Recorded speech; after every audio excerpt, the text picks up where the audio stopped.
நண்பர்களே, இன்றைக்கி நம்ம மூலிகை குளியல் எப்படின்றது நம்ம பார்ப்போம்.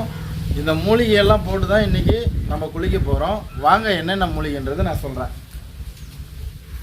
நண்பர்களே, தண்ணி காஞ்சிட்ருக்கு. அதாவது தேங்காய் ஓலை, இதுவும் ஒரு மூலிகை தான்.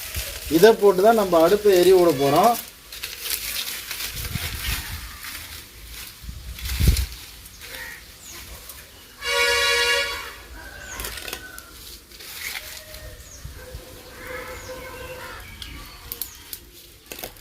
ஓகே நண்பர்களே, இது வந்து தைல இலை.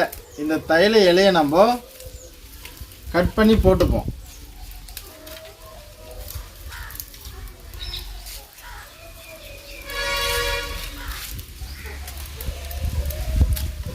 தைல இலை போட்டாச்சு.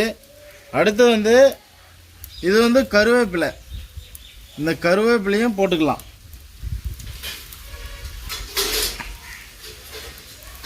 இது வந்து பார்த்திங்கன்னா வேப்ப இலை. இந்த வேப்ப இலையும் நம்ம தண்ணியில் போட்டுக்கலாம்.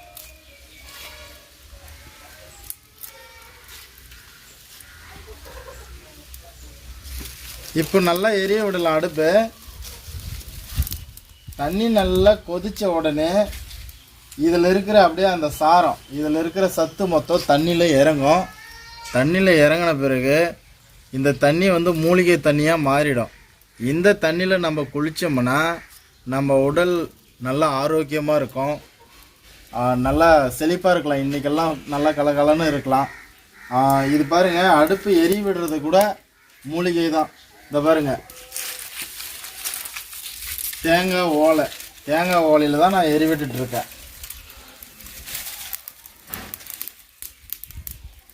இந்த மாதிரி நீங்களும் ட்ரை பண்ணுங்கள்.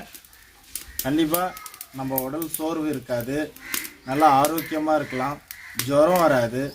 நான் வந்து தைல இலை கொஞ்சமாக தான் போட்டேன். நீங்கள் வந்து தைல இலை நிறைய சேர்த்து போட்டுக்கோங்க, தைல இலை உங்கள் ஊர் பக்கம் கிடைச்சா. ஓகே நண்பர்களே, இந்த வீடியோ உங்களுக்கு பிடிச்சிருந்தா நம்ம சேனலுக்கு சப்ஸ்கிரைபர் பண்ணுங்கள், வீடியோ பிடிச்சிருந்தா லைக் பண்ணுங்கள். ஓகே ஃப்ரெண்ட்ஸ், பாய்.